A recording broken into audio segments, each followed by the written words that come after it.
গত ৮ বছরে ৭,৫০০ কোটি টাকা পাচার, ব্যাংক দখল, ঋণ জালিয়াতি, শেয়ার কারসাজি, নামে বেনামে ভুয়া কোম্পানি বানানো, ব্যাংকের টাকায় সম্পদের পাহাড় গড়া, এত সব অভিযোগ যার বিরুদ্ধে তিনি এনআরবি কমার্শিয়াল ব্যাংকের চেয়ারম্যান পারভেজ তমাল। গত ৮ বছর শেখ হাসিনার আশ্রয় প্রশ্রয় থেকে নিজেকে মনে করতেন সবকিছুর ঊর্ধ্বে।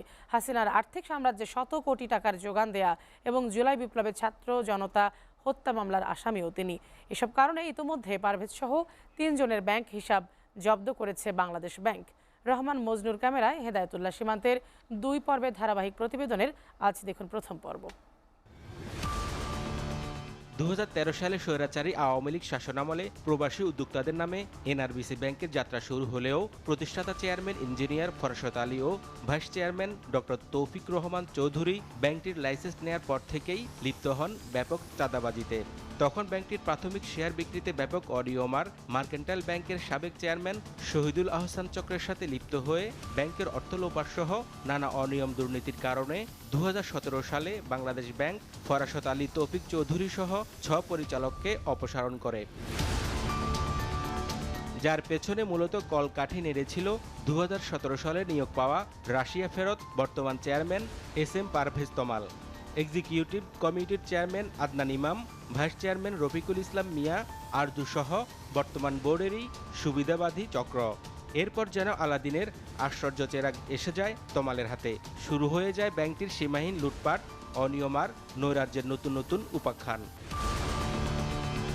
গত ৮ বছর ধরে গণমাধ্যমের লাল কালো শিরোনাম বলছে অপ্রতিরোধ্য তমালের অনিয়ম দুর্নীতি কতটা লাগামহীন ছিল। এক প্রকার রাহুর গ্রাসে পরিণত হয় বেসরকারি ব্যাংকটি। কারণ একটাই, ফ্যাসিস্ট আওয়ামী লীগের দোসর হিসেবে সবই তার কাছে ছিল তুচ্ছ। তমালের দুর্নীতির স্বর্গরাজ্যে ডুব দেওয়ার আগে ছাত্র জনতার জুলাইয়ের গণ অভ্যুত্থানে পতিত হাসিনার ফ্যাসিজম বাস্তবায়নে কিভাবে বৈষম্য বিরোধী ছাত্র আন্দোলনের বিরুদ্ধে অবস্থান নেন সেই কাহিনীতে নজর রাখা যাক। জুলাইয়ের ১৭ তারিখ পারভেজ তমাল এক অফিস আদেশ জারি করেন, যেখানে বলা হয় ছাত্রদের আন্দোলনের সাথে ব্যাংকের কোনো কর্মকর্তা বা পরিবার যুক্ত থাকলে তাদের বিরুদ্ধে কঠোর ব্যবস্থা নেওয়া হবে। এছাড়া জুলাই মাসে ছাত্রদের আন্দোলন প্রতিহত করতে নিষিদ্ধ ছাত্রলীগকে মোটা অঙ্কের টাকা দেওয়ার অভিযোগও রয়েছে। এই আন্দোলনে গণহত্যার সাথে প্রত্যক্ষ ও পরোক্ষভাবে জড়িত থাকার অভিযোগে শাহবাগ থানায় হত্যা মামলাও রয়েছে তমালের বিরুদ্ধে। এসব অভিযোগে আন্তর্জাতিক অপরাধ ট্রাইব্যুনালে চলমান রয়েছে তদন্ত।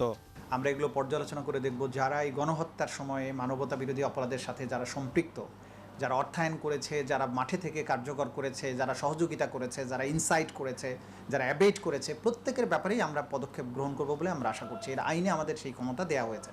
সুতরাং যারা এগুলো করেছে তাদের ব্যাপারে আমরা পদক্ষেপ নেব। তারা যত শক্তিশালী হোক এবং যত উঁচু পদেই থাকুক, তাদের ব্যাপারে আমরা কোনো স্পেয়ার করব না।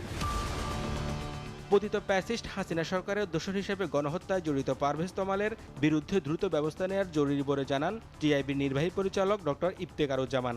সরকারের শীর্ষ পর্যায়ের সাথে তার যোগসাজশের সুযোগ নিয়ে সেটা করা হয়েছে। অন্যদিক থেকে আবার এটাকে ধরে রাখার জন্য যখন আন্দোলন হয়, শিক্ষার্থীদের ছাত্র জনতার আন্দোলন, সেটার বিপরীতমুখী অবস্থান নিয়েছে, অর্থায়নের মাধ্যমে রিপ্রেশন বা সহিংসতার ইন্ধন জুগিয়েছে, তাহলে সেটা তো বহু দ্বিমাত্রিক আর অত্যন্ত গুরুতর অপরাধ হলো। বাংলাদেশ ব্যাংক কর্তৃপক্ষ জানান এনআরবিসি ব্যাংকের চেয়ারম্যান এস পারভেজ তমালের বিরুদ্ধে পাওয়া অভিযোগগুলো তদন্ত চলছে, যা গুরুত্বের সাথে দেখা হচ্ছে।